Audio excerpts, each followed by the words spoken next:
So friends please subscribe my channel Swapna vlogs. ఇలా చిన్న wait మెషిన్ని తెచ్చుకుంటే మనం బయటికి వెళ్ళి ప్రతిసారి చిన్న చిన్న మెజర్మెంట్ అంటే చిన్న చిన్న వాటికి కూడా 250 గ్రాములు 100 గ్రాములు ఏదైనా మనం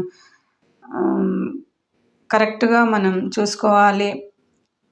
ఏదైనా జొన్నలైనా గోధుమలైనా ఏవైనా మనం తీసుకోవాలి అనుకున్నప్పుడు ప్రతిసారి బయటికి వెళ్ళాల్సిన అవసరం ఉండదు. ఇలా చిన్న వెయిట్ మెషిన్ని మీషో, ఫ్లిప్కార్ట్, అమెజాన్ ఎక్కడైనా పర్చేస్ చేయొచ్చు.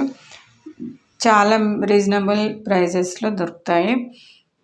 ముందుగా ఆన్ ఆఫ్ అనేది ప్రెస్ చేస్తే 0 వస్తుంది. తర్వాత మనం ఏదైనా దాని మీద ఏదైనా వస్తువు పెట్టిన తర్వాత మళ్ళీ ఆన్ ఆఫ్ అనేది ప్రెస్ చేస్తే 0 రావాలి.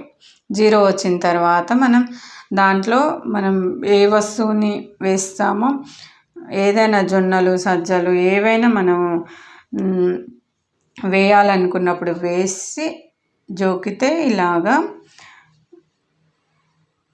ఇలా అనేది వస్తుంది, నెంబర్ అనేది వస్తుంది.